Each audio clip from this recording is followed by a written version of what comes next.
आज हम डिस्कस करेंगे रेडियो एक्टिविटी। रेडियो एक्टिविटी की खोज जो है हेनरी बैकुरल नाम के एक साइंटिस्ट ने किया था और उन्होंने यह देखा कि कुछ एलिमेंट्स ऐसे होते हैं जो अपने आप उनमें से कुछ रेडिएशन निकलने लगते हैं।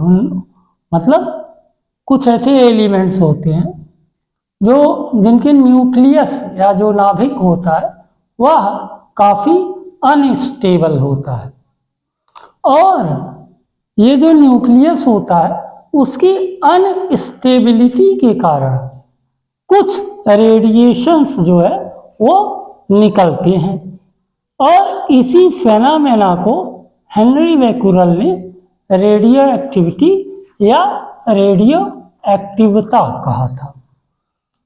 वाकई में होता क्या है कि ये जो अनस्टेबल नाभिक होते हैं वह अपनी स्टेबिलिटी को प्राप्त करने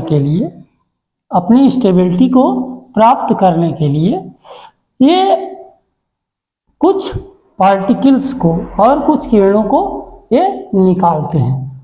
मतलब वो जो नाभिक अनस्टेबल नाभिक होता है वह टूटता है और टूटकर कुछ रेडिएशंस निकालते हैं और इसी फेनामेना को वह रेडियो एक्टिविटी उन्होंने कहा।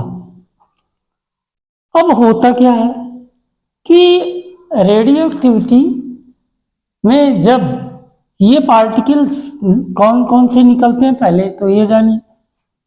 एक पार्टिकल निकलता है अल्फा पार्टिकल, दूसरा होता है बीटा पार्टिकल और तीसरा एक इलेक्ट्रोमैग्नेटिक रेडिएशन होता है जिसे आप गामा रेज या गामा किरणें भी कहते हैं। देखिए अल्फा पार्टिकल्स क्या होते हैं। अल्फा पार्टिकल काफ़ी हैवी होते हैं और चूंकि हैवी होते हैं तो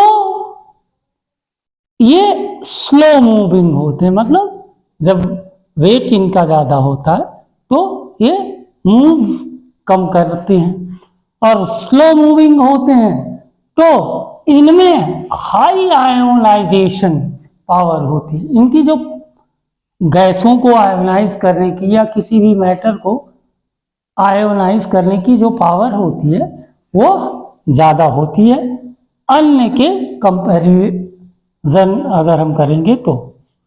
लेकिन चूंकि इनकी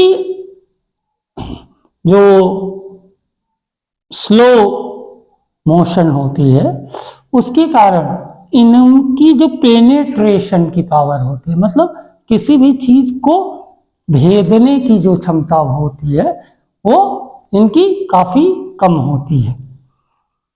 देखिए अगर अल्फा पार्टिकल की बात की जाए तो अल्फा पार्टिकल पर 2 यूनिट पॉजिटिव चार्ज पाया जाता है और 4 यूनिट का एटॉमिक मास पाया जाता है। ये देखा गया है कि अल्फा पार्टिकल्स जो है वो हीलियम के नाभिक होते हैं या हीलियम का न्यूक्लियस होते हैं। जो बीटा पार्टिकल्स होते हैं वह क्या होते हैं। बीटा पार्टिकल्स जो है अल्फा पार्टिकल की तुलना में ये फास्ट मूविंग होते हैं और ये इलेक्ट्रॉन्स होते हैं। बीटा पार्टिकल क्या होते हैं, फास्ट मूविंग इलेक्ट्रॉन्स होते हैं लेकिन इनकी जो पेनेट्रेशन पावर होती है वह अल्फा पार्टिकल से ज़्यादा होती है। किससे ज़्यादा होती है इनकी पेनेट्रेशन पावर? अल्फा पार्टिकल की तुलना में इनकी पेनेट्रेशन पावर काफ़ी ज़्यादा होती है। आइए अब देखते हैं गामा रेज क्या होती हैं। जो गामा रेज होती हैं वह हाई एनर्जी इलेक्ट्रोमैग्नेटिक वेव होते हैं ये गामा किरणें जो है वो एक तरीके की इलेक्ट्रोमैग्नेटिक या विद्युत चुंबकीय तरंगे होती हैं जिनमें काफी ज्यादा एनर्जी पाई जाती है। अच्छा, ज्यादा एनर्जी पाई जाती है तो इनकी पेनेट्रेशन पावर भी काफी ज्यादा होती है। अगर आप देखेंगे तो गामा किरणें जो है इनका नेचर जो होता है वह न्यूट्रल होता है। देखिए बहुत सारे नेचर में बहुत सारे ऐसे तत्व पाए जाते हैं जो कि रेडियो एक्टिव होते हैं। रेडियो एक्टिव में जैसे आपका ये यूरेनियम या थोरियम, रेडियम, ये सारे जो है वो रेडियो एक्टिव एलिमेंट्स होते हैं।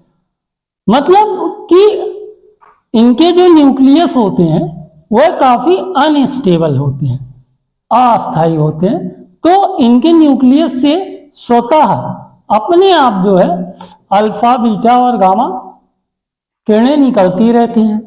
अब होता क्या है, एक पॉइंट और आता है हाफ लाइफ। रेडियो एक्टिविटी में हाफ लाइफ क्या होती है? हाफ लाइफ या उसी को आप कहते हैं अर्ध आयु।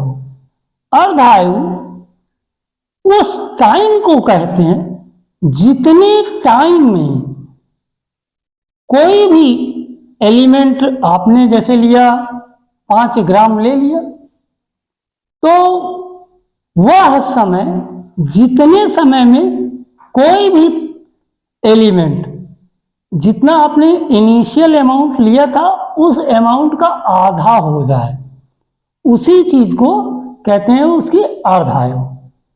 समझे? तो हाफ लाइफ वह टाइम होता है कि जितने समय में कोई भी एलिमेंट अपनी इनिशियल अमाउंट का या शुरुआती मात्रा का आधा रह जाता है, उसी को उसकी अर्धायु कहते हैं। अब हम अगले लेक्चर में चर्चा करेंगे रदरफोर्ड के मॉडल की।